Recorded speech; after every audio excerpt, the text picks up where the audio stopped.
সংযুক্ত আরব আমিরাতের বিপক্ষে প্রথম টি-20 ম্যাচে ২৭ রানের দারুণ এক জয় তুলে নিয়েছে বাংলাদেশ দল। এই জয়ে টি-20 অধিনায়ক হিসেবে শুভ সূচনা করলেন লিটন কুমার দাস।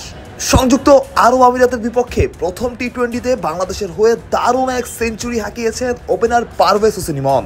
ম্যাচ শেষে প্রবাসী বাংলাদেশি দর্শকদের ধন্যবাদ জানিয়েছেন লিটন। ইমন খোলাসা করেছেন সেঞ্চুরির রহস্য।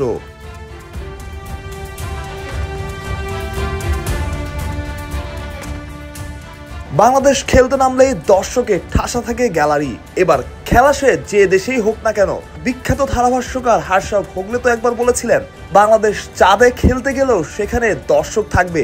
সিরিজের প্রথম টি-20 ম্যাচে বাংলাদেশি দর্শকদের চিৎকারে মুখরিত ছিল শারজার গ্যালারি। কখনো ইমন, কখনো লিটন কিংবা সাকিব আল হাসানের নাম ধরে স্লোগান দিয়েছেন দর্শকরা।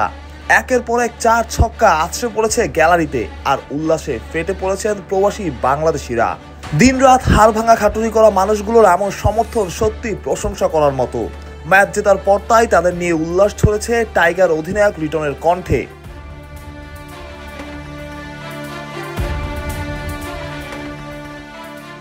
ম্যাচ পরবর্তী পুরস্কার বিতরণী অনুষ্ঠানে লিটন বলেছেন, আমরা খেললেই সবাই সাপোর্ট করতে চলে আসে, এটা দারুণ ব্যাপার। এছাড়া ম্যাচ সম্পর্কে লিটন জানান, উইকেট ভালো ছিল ব্যাটিংয়ের জন্য, বিশেষ করে ইমন যেভাবে খেলেছে সেটা দেখা দারুণ। তবে আমাদের শেষটা ভালো হয়নি, এত রান আমরা করতে পারিনি। আমি জানি আমার বোলাররা যে কোনো সময় ঘুরে দাঁড়াতে পারে, তবে তারা যেভাবে ব্যাট করেছে ওদের কৃতিত্ব দিতে হবে।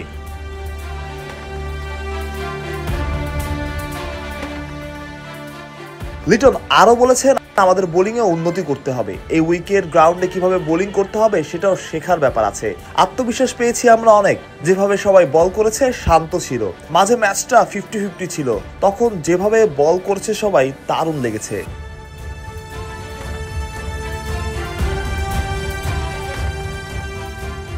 ম্যাচে বাংলাদেশের জয়ের নায়ক সেঞ্চুরিয়ান ইমনও প্রকাশ করেছেন নিজের অনুভূতি। ম্যাচ সেরার পুরস্কার জেতা ইমন বলেছেন, এটা আমার জন্য বিশেষ কিছু, প্রথম আন্তর্জাতিক সেঞ্চুরি। অবশ্য এটা আমার কাছে বিশেষ। আমি শুধু উইকেট কাজে লাগিয়ে নিজের খেলাটা খেলেছি, নিজের পরিকল্পনা মাফিক খেলার চেষ্টা করেছি। 2 ম্যাচ সিরিজে এখন 1-0 ব্যবধানে এগিয়ে বাংলাদেশ। সিরিজের দ্বিতীয় এবং শেষ ম্যাচ আগামী 19 মে। মাহফুজ প্রত্যয়, বিডি ক্রিক টাইম।